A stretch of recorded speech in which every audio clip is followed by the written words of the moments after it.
नीतीश कुमार जी के नेतृत्व में बिहार में सभी दलों के प्रतिनिधिमंडल ने जाके प्रधानमंत्री से कहा कि जातीय जनगणना कराई। तो जानते हैं ना बहुरूपिया किसको कहते हैं? बहुरूपिया देखला है ना गाँव में, एक एक दरवाजे तक हम लोग पहुंचे। महादलित वर्ग को जो अधिकार नीतीश कुमार जी ने दिया है, आपका कोई बिगाड़ नहीं सकता है, आपका कोई हक नहीं छीन सकता है। जो आपको मिला है नीतीश कुमार जी अगर आगे रहेंगे तो उससे ज्यादा देंगे, कम करने का काम। नमस्कार, आप देख रहे हैं न्यूज़ पीआर और मैं हूं आरती बाला। आपके साथ बीजेपी को छोड़ जेडीयू में शामिल हुए लोगों का स्वागत करते हुए ललन सिंह ने कहा है कि आपने ठीक ही किया कि आप बीजेपी छोड़कर जेडीयू में शामिल हो गए। साथ ही बीजेपी पर तंज कसते हुए ललन सिंह ने क्या कुछ कहा है, अब जरा वो सुन लीजिए। तो हमने रोजगार कहाँ दिया नहीं बताया, इसलिए कुछ लेखा जोखा है ये नहीं है, सब बही खाता सब साफ है, खाली है बही खाता। तो क्या बोलेंगे? तो कभी कहेंगे चिता लाए, कभी कहेंगे राम मंदिर बनवाएंगे। टीवी अगर खोलिएगा तो सुबह में कहाँ शिवलिंग निकल गया, कहाँ विष्णु भगवान का मंदिर निकल गया, कहाँ कुछ निकल गया। एगो उनके प्रतिनिधि के रूप में उन्हीं का है, पुरी जी बैठल हैं, ये भी वही काम करते हैं। और जातिगत जनगणना से अभी आ रहे हैं उस पर। पवन देव जी काहे चिंता कर रहे हैं? अभी तो नरेंद्र मोदी जी का परिचय दे, अभी तो नरेंद्र मोदी जी का परिचय दे रहे हैं कि क्या। तो भाई आप लोग तो देहात के आदमी हैं, सब लोग गरीब लोग हैं, तो जानते हैं ना बहुरूपिया किसको कहते हैं? बहुरूपिया देखला है ना गांव में क्या होता है? 12 दिन में 12 रूप धरता है, वही है, ये पूरे पार्टी वही है। तो इसलिए पवन देव जी, आपने जो भारतीय जनता पार्टी को छोड़कर आज जिस परिवार में शामिल हुए हैं, यही आपका असली परिवार है और आप असली जगह पर। भारतीय जनता पार्टी आरक्षण विरोधी है। 2015 का विधानसभा का चुनाव याद करिए। चुनाव के पहले आरएसएस के प्रमुख श्री मोहन भागवत जी ने कहा कि अब आरक्षण व्यवस्था पर पुनर्विचार करने का समय आ गया। ये उनकी सोच है, भारतीय जनता पार्टी की यही सोच है। एक एक दरवाजे तक हम लोग पहुंचे और बताएं कि ये चाय बेचने वाला ढोंगी है, ये चाय नहीं बेचता है, चाय बनाने तो आता ही नहीं है, तो चाय बेचेगा कहां से? चाय बनाने आता है हमको? तो इसलिए ये ढोंगी को अब एक्सपोज करने की जरूरत है। अधिकार तो नीतीश कुमार, आप तो सरकार बनाए हुए हैं ना, अभी केंद्र की सरकार है ना। केंद्र की सरकार में कितना मंत्री है, कितना मंत्री हैं बिहार से? 6-7 मंत्री। क्या को अति पिछड़ा को मंत्री बनाया? एक भी नहीं है। और हमारे जनता दल यूनाइटेड के 16 सांसद हैं और 16 में 5 अति पिछड़े वर्ग के लोग। तो ये है नीतीश कुमार जी की सोच और ये है आपकी सोच, दोनों में आसमान जमीन का अंतर है। तो इसलिए साथियों, आज आप इस पार्टी में शामिल हुए, इसलिए आपका हम हृदय से स्वागत करते हैं। चूंकि अति पिछड़े वर्ग का हितैषी, महादलित वर्ग के हितैषी अगर कोई है तो उस व्यक्ति का नाम नीतीश कुमार है। और बिहार में नहीं बल्कि पूरे देश में अगर कोई सबसे बड़ा हितैषी है तो वह है नीतीश कुमार।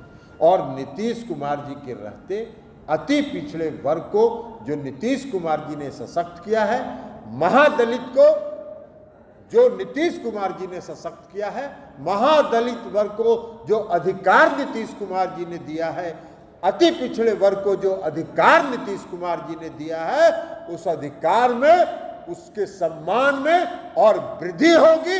कोई घटना तब तक नीतीश कुमार है तब तक कोई सवाल नहीं। इसलिए आपको निश्चिंत रहिए, आप अपने हित के बारे में मत सोचिए।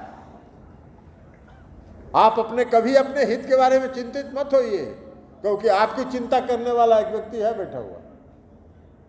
और जब तक नगर निकाय में जो आरक्षण रुका है और नगर निकाय का जो चुनाव रुका है, जब तक अति पिछड़े वर्ग के आरक्षण के बिना बिहार में नगर निकाय का चुनाव नहीं होगा। और पहला फैसला किया बिहार के मुख्यमंत्री नीतीश कुमार जी ने कि अति पिछड़े वर्ग को 20% का आरक्षण पंचायती राज व्यवस्था में दिया। और उसका कारण है जिसकी चर्चा ये विनोद कुमार दास जी कर रहे हैं।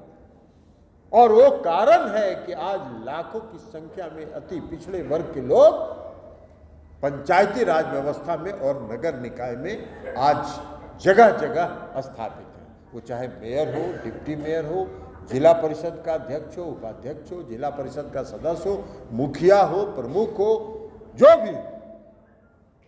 और नगर निकाय में उन्होंने 2007 में आरक्षण दिया। जब आरक्षण उन्होंने दिया तो वो आरक्षण का मुकदमा हाई कोर्ट, सुप्रीम कोर्ट तक गया। सब जगह से उस पर मुहर लगा और 3 चुनाव हो चुका उस कानून पर। चौथा चुनाव जब बीच चुनाव था तो भारतीय जनता पार्टी ने षड्यंत्र करके, साजिश करके चुनाव को रुकवा देने का काम। लेकिन हम एक बात कहेंगे अति पिछड़े वर्ग के लोगों को, इस राज्य के महादलित को कोई चिंता करने की जरूरत नहीं है। जब तक नीतीश कुमार जी बिहार की धरती पर है, आपका कोई बिगाड़ नहीं सकता है, आपका कोई हक नहीं छीन सकता है। जो आपको मिला है, नीतीश कुमार जी अगर आगे रहेंगे तो उससे ज्यादा देंगे, कम करने का कहां से क्या है? नहीं मान रहे थे। हमने लोकसभा में संसदीय दल के नेता के रूप में हमने कई बार इस सवाल को लोकसभा में उठाया। हम लोग प्रधानमंत्री से मिलना चाहते थे, पूरा संसदीय दल के सभी सांसद। प्रधानमंत्री ने कहा कि गृह मंत्री जी से मिल लीजिए। गृह मंत्री जी से हम लोग मिले। हम लोगों ने कहा, बिहार के विधानमंडल ने, विधानसभा और विधान परिषद ने सर्वसम्मति से 2-2 बार प्रस्ताव पास किया, नहीं माना। नीतीश कुमार जी के नेतृत्व में बिहार में सभी दलों के प्रतिनिधिमंडल ने जाके प्रधानमंत्री से कहा कि जातीय जनगणना कराइए, नहीं करा। इसलिए कि भारतीय जनता पार्टी को मालूम है कि जिस दिन वो जातीय जनगणना करा देगी, उनका पोल खुल जाएगा और वो हमाम में नंगे थे। इसलिए नहीं करवाना चाहते। और तब बिहार की सरकार ने और नीतीश कुमार जी ने फैसला किया कि आपको कराना हो कराइए, नहीं कराना हो मत कराइए। हम बिहार में जातीय गणना कराएंगे और ये फैसला होगा। बीजेपी को छोड़ जेडीयू में आए लोगों से ललन सिंह ने कहा कि आपने अच्छा काम किया है, जेडीयू में आकर बीजेपी गड़बड़ है। पीएम मोदी ने अपने आप को अति पिछड़ा कहा। क्या गुजरात में अति पिछड़ा है? जब यह सीएम बने तो अपनी जाति को गुजरात में पिछड़ा वर्ग में शामिल कर लिया। ये तो डुप्लीकेट पिछड़ा है। कोई 10 साल पीएम रहेगा तो देश की जनता को हिसाब देना चाहिए। पीएम मोदी ने कभी जनता को जाकर नहीं बताया कि देश में जो रोजगार है उसे खत्म किया जा रहा है। महंगाई पर केंद्र सरकार का कोई नियंत्रण नहीं है। सीएम नीतीश कुमार ने 2005 से अभी तक जो वादा किया उसे बखूबी पूरा किया है।